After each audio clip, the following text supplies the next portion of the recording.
Hi everyone and welcome back to Journalist Talk. Today we have Aron Bender here as a guest, and he is a podcaster, professor, and news anchor also. So he usually tells people's stories, and here I am today to interview you about your story. So, yeah, of course, welcome. And I would like to know if you can give us a brief biography about yourself. Oh, brief. That's usually not a word associated with me. I'm not really ever brief, but I'll try, just for you. The floor is yours. Yes. Okay. So, born in Central California. No. I actually have to go back to, just in terms of professionally, I have to go back to my days in junior college, Mount San Antonio College in Walnut, right down the street from Cal Poly Pomona. And I was a business major. First, I was a history major, and I was falling asleep in my first history class. And I said, okay, well, if this is going to be what it's like, then this is not for me. And then I took a couple of years of business classes because, and this is kind of a silly reason, but I was kind of lost as to what I wanted to do. And I liked working in an office. So I'm like, ooh, a business degree. That sounds good. I'll go work in an office. And it just didn't really click. It just did not really work. And I was all set to go to Cal State Fullerton on a business degree or a marketing major. And literally the night before I was to start there, I withdrew from all my classes, continued at Mount Sac. And I've told this story before on my podcasts and on the air. I just sat there in my mom's kitchen with the college catalog from Mount Sac and said, what would be interesting? What would be fun? And radio just kind of popped out at me, broadcasting and radio. And so I started taking classes there. I actually had as a professor one of your previous guests, Tammy Trujillo, who is the news director at Cal State Northridge, the radio program there, or here, I guess. I'm allowed to say here. Okay, we're in the studio right now, yes, guys. we're in the studio. And I fell in love with radio, fell in love with news. I, 2 years later, went to Cal State Northridge, got my degree, started work in Fresno, and then transferred to Miami, or moved to Miami, and then with the company that I was with at the time, transferred to KFI here in Los Angeles. Worked there for, a dozen years. During that time that I was in LA, or am in LA, working for that station, I met my wife. We have 2 daughters. I started teaching at Cal State Northridge, which I always wanted to come back to CSUN and teach. And this is not an advertisement for CSUN, okay? I know you're a student, I was a student, I'm now a professor, but some of my favorite professors were working professionals, people who would just bring home scripts or bring to the class scripts from the station. I just read this newscast today, here it is. That always just seems so fascinating to me and appealing and exciting. It was really exciting. And so I stepped away from radio a few years ago. I now focus on podcasting, but mainly being a dad since the passing of my wife a couple of years ago, and then just teaching here at CSUN. Yeah. That's a very brief biography. Yeah. It is brief. Yeah. Let's see. What are we at? 3 minutes and 58 seconds? Okay, yeah, that is the short version. Version, yeah. And, well, you said you do a lot of stuff still. And how do you manage to be a professor, a news anchor, a podcaster, a full-time dad also? Yeah. I will say that I didn't always have the best time management skills. And because a lot of it was like, oh, I could totally multitask, right? I can do all these things. Oh, absolutely. And then, no, my wife actually was the one who was like, hey, you should totally slow down because you're not very good at doing more than one thing at a time. And you need somebody like that in your life to just like, hey, and so once I realized that I could only really be in one place at one time, I cannot be anywhere else. And so I just try to give 100 wherever I am, whatever I'm doing. So for example, I actually just joined this recruiting firm in helping place people in open positions at various companies. It just depends on who's hiring us. So it's like Mondays and Thursdays I teach at CSUN, and I give 100 while I'm here. Tuesdays, Wednesdays, and Fridays, while the girls are at school, I give 100 to the recruiting, or if I'm doing a podcast that day, I give 100. And so it really is so important to just realize and accept. It's not so much the realizing, but the accepting. I can only be in one place at one time. I can only be one person, and the idea that we can multitask effectively, it's wrong. If I would rather give 100 to one thing than try to give 50% to two things, understanding that you're not even going to reach 50% on either of those two things. Because it's impossible. Yeah. And with all of this in your mind, how did you come up with the idea of doing a podcast? Well, I did my first podcast in 2019. I felt like it was effective in sharing other people's stories. And, and there's no harm in that. But for me, there wasn't as fulfilling as the podcast I started last year. And I still do on occasion. I got a little burned out. I will say that. I just did too much in a short amount of time. I think there was one time I edited 15 episodes in 3 weeks. Oh my. And they're all about an hour long. And that's too much. And not just audio, but also video. And it was just too much. But one of the reasons I really enjoy this podcast is that I share a lot of my story as well. And that encourages people to share theirs. It helps create this safe space for people to share their stories and to maybe share things that they either don't talk about publicly or they just never realized themselves. And so in talking it out and having a conversation rather than just, almost like a biographical interview, but having a conversation and sharing your story encourages other people to share theirs. And that's what I get out of it. Yeah. That's basically what I was talking to Professor Tammy Trujillo in the other episode, that it's so different interviewing my professors because we discover another layer of their lives. Yeah. Yes. Like, she told me so much in the podcast, or when I listened to her podcast, me listening to yours and talking to you, it's such a different layer that students and professors, it's kind of crossing it. It's very interesting. We don't have time in our classes to really dive into a lot of what makes us who we are as professors, and certainly don't have the time to get into what makes each student, who they are. But that's actually, for me, that's the most exciting and fascinating thing about doing a podcast, is that you have unlimited, to a certain degree. We're not Joe Rogan where we can get away with a 5-hour podcast, but, you can really kind of dive into some topics that you otherwise wouldn't be able to really get into in, like, if you're on the air and you have an 8-minute segment before the next commercial break. You really can't dive into much. You just kind of scratch the surface and move on. Podcasting, just honestly, and just conversations, it doesn't even have to be a podcast, but just conversations where you share your vulnerability and you open up to somebody, understanding that it's a safe space to do so. Yeah. And also, as regular people and journalists, we know people have bad days sometimes. And sometimes this kind of reflects in the interview. Would you say that all of your interviews became like good podcasts, or you made sound like it, or it was just like, I have to never publish this one or re-interview someone? There was a couple of people, and I won't necessarily mention who they were, but it was a conversation that didn't really scratch beyond, it didn't really dive deep into what we could talk about. And I think also it might have been just a little bit early on in my podcasting career and my podcast experience where maybe I wasn't as vulnerable as I could have been.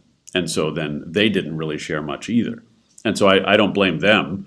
We just didn't work. That particular episode didn't work. Another one I never aired because for whatever reason they felt compelled to do the podcast because it was in the middle of the pandemic and we're on Zoom, but they felt compelled to do that from their car while they were driving. I thought, well, you know what? It was really hard to get this person.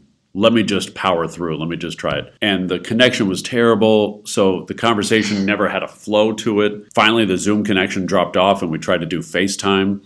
And it was just awful. It was just awful. I couldn't patch it and piece it together, for it to sound at all. And so I just ditched it. And how did you train yourself to feel more vulnerable and comfortable with people that you were talking to? Yeah, well, that's again my wife. So it wasn't necessarily training myself. And I mean, yes, I will take some accountability and responsibility for that and say it's my doing the work and just trusting that people will accept my story, right? But that was her doing. Like in the last year of our marriage before she passed away, it was a really, really tough year for us. And even through all the pain that she and I were going through and through the pain that she was going through from her cancer returning, she was like, you know what? You can be a better husband, you can be a better father. Here's how. Here are the steps you can take. You can talk about what's bothering you. You can talk about your feelings, and you can talk about, all the types of things that you go through in life. You don't have to hide it. You don't have to bury it, because that's what I've been doing since, I was a kid, through childhood trauma and things like that. And she basically was like, you're going to be taking care of our daughters, so here's how you do it better. Okay?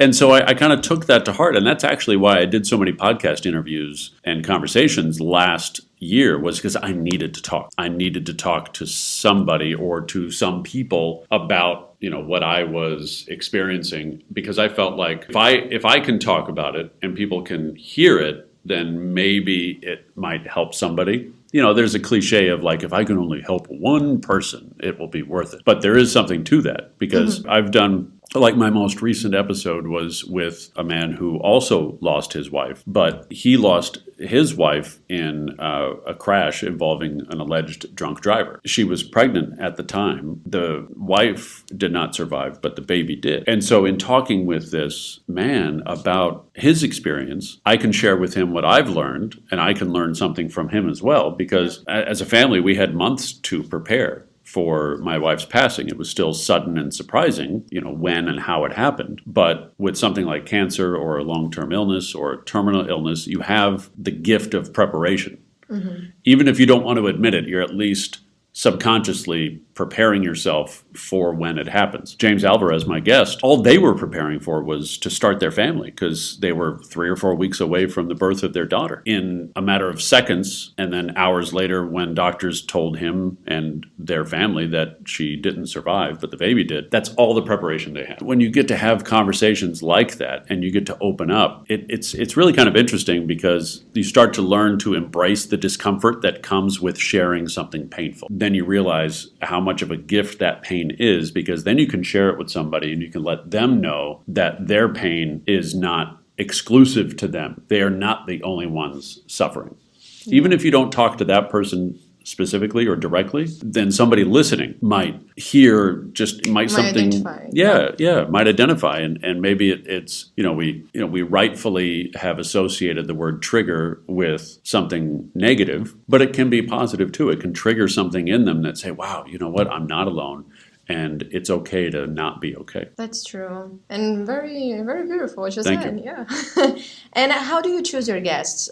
Because I was going through your website, and I realized that there's a lot of veterans or people like written as survivors. Yeah, I mean, I look for people with stories. What's interesting is that when you get to a point where you've been in the business for 5 years, 10 years, or 20 years, and I say the business, news industry, or just media in general, because that's where my podcast generally focuses on, is media personalities, which 5 to 10 or 20 years ago would basically be news, right? But media now can be TikTok and YouTube and Instagram. And so I look for people with interesting stories to tell. What I like about that is, more often than not, you've gotten to the place you are to be a media personality because of your story. And you've learned to either tell your story, or you've learned to tell others' stories by telling your own, or by sharing yours. And so even if on the surface it might not seem all that interesting, when you get somebody to start telling their story, it becomes interesting. Because again, we all have these unique experiences. Yes, they're unique to us, but they contain so many similarities to what other people are going through. When you start to realize how different we are in our sameness, it's powerful. It's absolutely powerful. Yeah, there was one interview that I did for the RTDNA, I think was with Nas Perez, Beatriz. Mm-hmm. She's an entertainment. I follow her on Instagram. Yeah. Yeah. So one of my future podcast guests, hopefully, Naz, if you're listening. Please for some wine. Yeah. But I think she created a group of people who had broken hearts, like of relationships. And it's, people might think that it's kind of dumb, but it's interesting how people can help others with this type of relationships. And I think you might be doing something similar to your podcast. Yeah. And it's empowering. When you just start sharing your story with others, it lets them know that they are safe to share theirs. Like I said, I get some people who are like, wow, I've never told anybody this, and then they tell this story that they've never shared before publicly. The power in that of just sharing stories and empowering others to share theirs it's humbling. It's humbling because, I spent many years in news, again, just sharing everybody else's stories, but not really telling mine because I didn't feel comfortable with mine. I didn't, I had no interest in sharing mine because I was either ashamed or embarrassed or whatever. And so when you put that aside, or when you, in my case, give that to God and let Him deal with it and let Him carry you to the next chapter. Is there any story that you told in your podcast that you feel that it sticks with you until today? Oh, wow. You might have a lot, but you can choose one. I mean, I wouldn't say I have a lot. But just, I'm trying to think about, because, I talk about losing my job at the end of 2019 and how it took me a while, but I realized eventually that it was a gift. The way I was living my life was almost to the point where if I hadn't lost my job, and then of course 2 months later my wife, we learn her cancer is back. 2 months after that, the pandemic takes hold. It took a few months for me to realize, oh, that's why I lost it. Because then otherwise I wouldn't have been there to take care of my wife. I wouldn't have been able to take care of my daughters as they're going to school online. All the different things that happened after that. It was a gift to be there for them and to kind of rehabilitate myself as well and become a better husband and better father and just a better person. Mm-hmm. Whereas if I was still working the job that I was working, there is a distinct possibility that I would not be alive today. What was that, 2019? Then she passed away in late 2020. So here we are in April of 2022. Yeah, it's only been a year and a half to 2 years. So much has happened in that time, so much personal development through personal pain, but that's necessary sometimes. Have you done any interviews for your podcast in person? Only one. Yeah, because I started it during the pandemic. I was just focused all on Zoom. That it's good and bad in that, you want that in-person interaction, sure. Mm-hmm. But, if you're interviewing somebody 5 states away, good luck. I can't afford that. I can't afford to fly to them, set up a studio and do all that. So I like the access it gives me. But then because it's Zoom, there are a lot of people who experience Zoom fatigue and they're like, I don't want to be on Zoom again. And then after like 30 or 40 minutes sometimes, depending on how the conversation is going, you can sense when people are over it. Whereas in person, I think people are more likely to invest more time because it's in person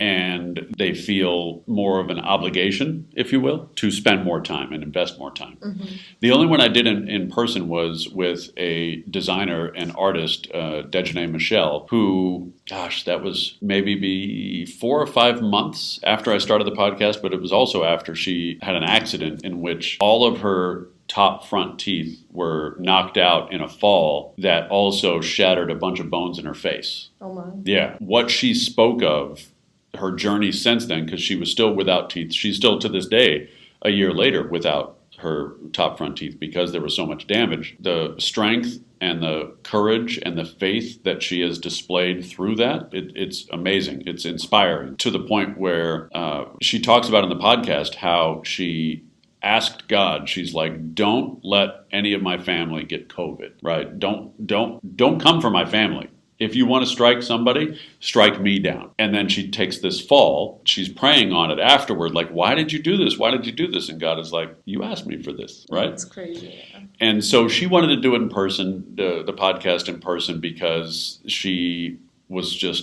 like, I'm not a Zoom person. I'm just not a Zoom person.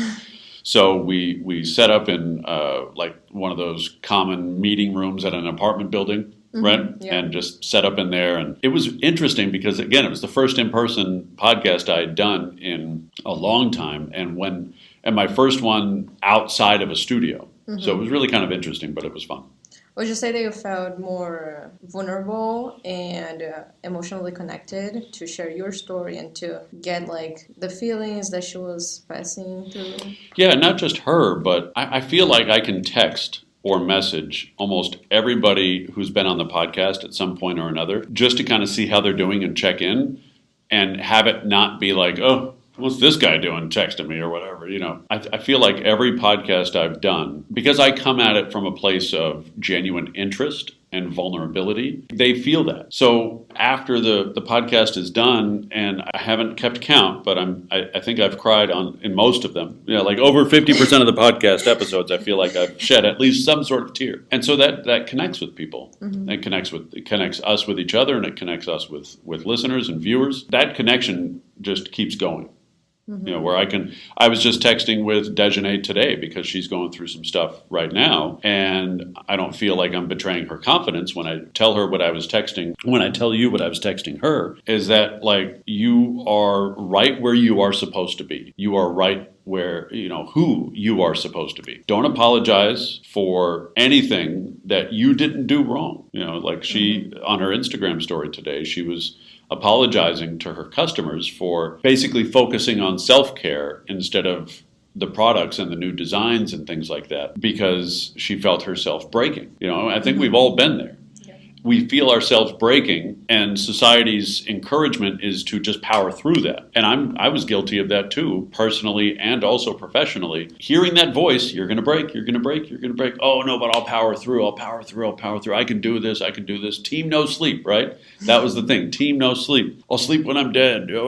And it's like, well, no, there's something to be said for self-care, and there's something to be said for slowing down and focusing on your mental health and your personal health. Because, and I've said this to, you know, people in my life, take care of yourself, because a broken you is no good to anybody, right? If you push yourself now because you feel like you need to or you should against your better judgment, then you're going to break, and then it's going to be longer until you're there for those people you want to be there for. Whereas if you take a day or two or a week or two or whatever it is you need, then when you return to taking care of some of the obligations and responsibilities, it's going to be a better you taking care of those things and taking care of those people. Hey. Whoa. It's a very, Beatriz. Whoa. Very insightful podcast, everyone. And just like to end this very insightful conversation, really, what is an advice that you would give someone right now? It don't need to be professional, personal. We've been through a lot of self-grown, so. Oh, my advice just in general? Yeah. Oh my gosh. Pick one wow. and just like. There's so much there's so many directions we could go there. My first thought though was it's cliche, but be yourself. And that's really difficult for a lot of people because, you know, we have an Instagram self and we have a Twitter self and we have, I don't know if your generation still calls it Facebook, you know, we have a meta self. We do. Yeah, no. But we have, you know, we have who we are at school. We have who we are at home. If you can just find who that person really is, then the anxiety that you carry when you go to school and you're like, wait a minute, do I have to be my school self here? Can I just be myself or my work self or whatever? If you can just figure out a way to just be yourself so that you don't have to put on these different masks everywhere you go, because all that does is create this level of anxiety. Oh, I hope the school people don't see my work self. Oh, I hope the work self doesn't see my party self. It takes some time. Don't think that you can just wake up on a Sunday morning and decide, okay, I'm going to be myself. And then that's the last time you have to decide.